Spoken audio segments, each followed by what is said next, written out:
The father of German Expressionism and one of the influential precursors of film noir, Fritz Lang left behind a creative library of work, dripping in pessimism, that uncovers, as he witnessed it, the destructive nature of society.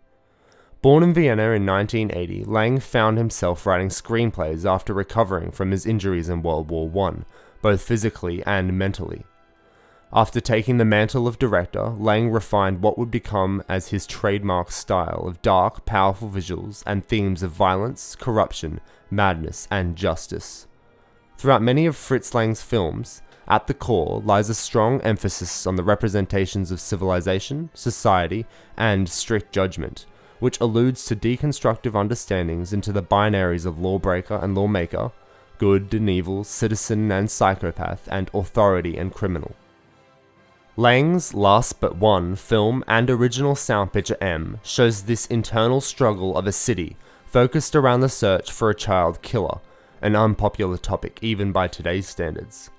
Influenced by the emotional scarring of World War I, the dark, ominous window into the destructive elements of the human soul and body were explored not just thematically, but visually as well, through the intense use of sharp angles and light and shadow, transforming the set into a character itself.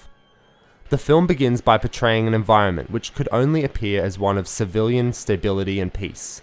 While their mothers are inside, cleaning and preparing the house for lunch, children play outside.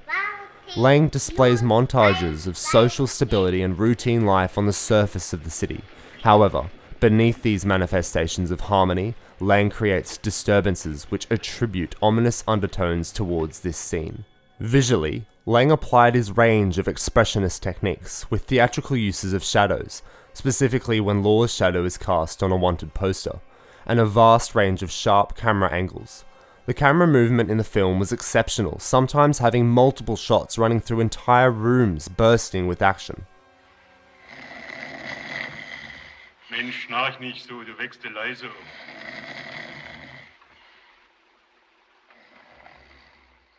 In Elsie Beckman's murder sequence, a wide shot of a school is used, showing children getting out of school and parents waiting eagerly.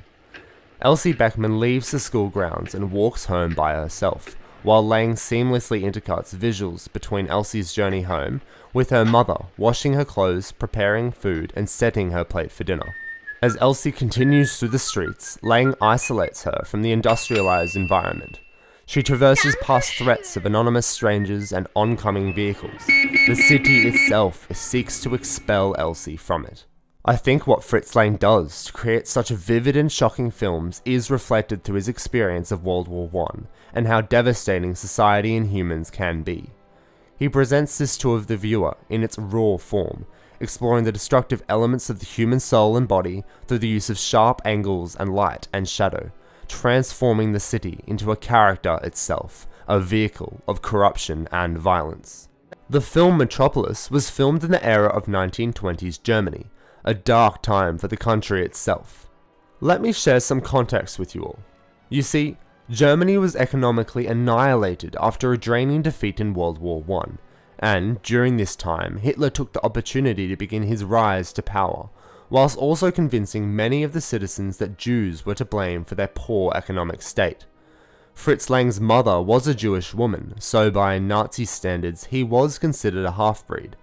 Due to the ideals woven throughout his childhood from his mother of the importance of protecting heritage and the discriminatory views of the wider German population, we can conclude that Fritz Lang was very much against the Nazi regime. Through the direction and cinematic techniques of his film Metropolis, it is clear that he is making a comment on the contemporary state of economic and working life in German society. It is clear that Fritz Lang wanted to showcase the loss of humanity within Germany, through his employment of certain camera techniques and colouring. The contrast of black and white colouring and uniforms are effectively used to showcase the feelings of workers and citizens of Metropolis. Black representing sorrow and pain, whereas white represents a society filled with hope and aspiration. Both sets of these societal representations deal with similar repercussions, however. Despite being on opposite ends of the social order, they are both slaves to technological advancements. In terms of shot composition, Lang shoots the scenes with the robotic workers moving in unison without movement. The camera has no interest in focusing on any single one of them, adding to the theme of the loss of humanity by making them seem like a part of the machine.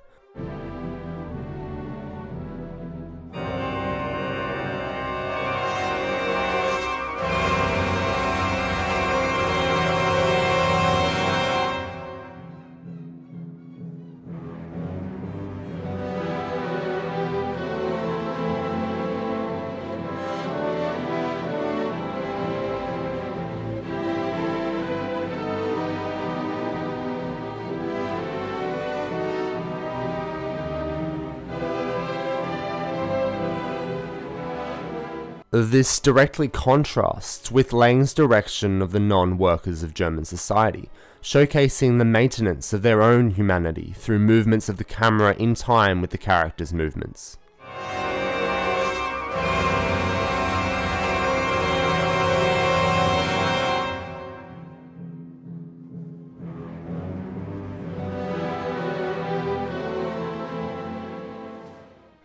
A particularly important film in Fritz Lang's catalogue that tends to go under the radar is none other than his science fiction film Woman in the Moon.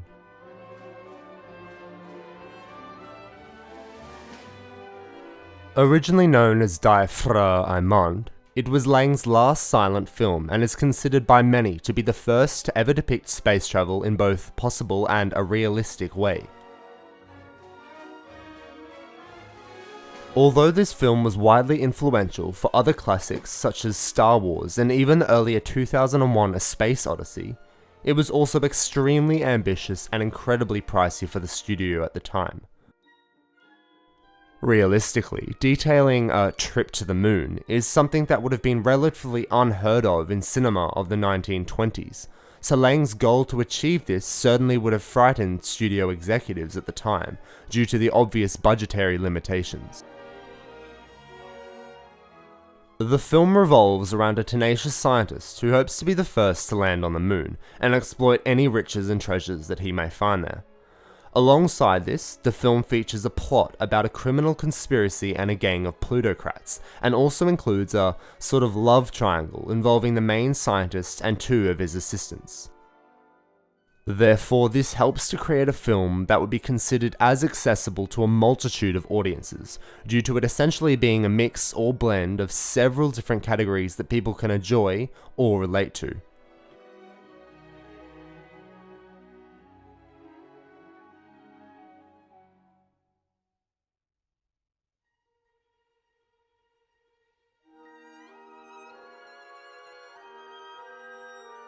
Other interesting influences this film had on cinema and society as a whole include it being the first film to convey a countdown from 10 to 0 when the rocket ship first launches, as well as having the rocket eject its first and second stage rockets when taking off, thus predicting this practice in real-life modern rockets.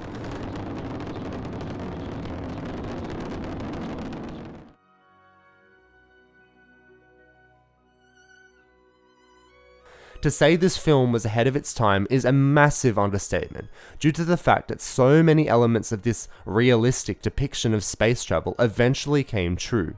The way Lang shoots the rocket takeoff sequence using a variety of wide shots really helped to capture the openness and emptiness of outer space, something that is a commonly used tactic in cinema of today, but would have been considered as groundbreaking for its time. Fritz Lang used all of these features together, which helped to create a film that truly inspired the future of science fiction.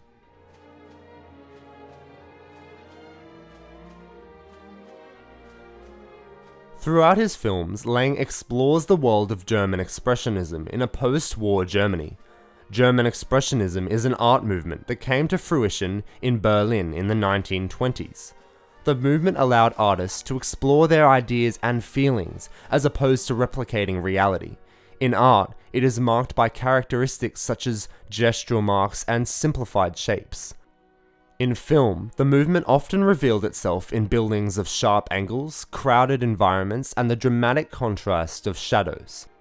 While the 1920s was the time for the rich materials and designs, post-war Art Deco leans more towards a rawness in design and away from cubist and avant-garde influences. Architecture of the 20s was a more real version of the style. With less materials available, concrete and exposed metals became the indicator of the style and explored the rawness and vulnerability of the isolated country. Lang's films are influenced by both the Art Deco style and German Expressionist movements, and used them to explore the industrialized Germany. Lang was considered to be one of the pioneers in special and visual effects in Germany, alongside effects specialist painter and architect Jürgen Schüften.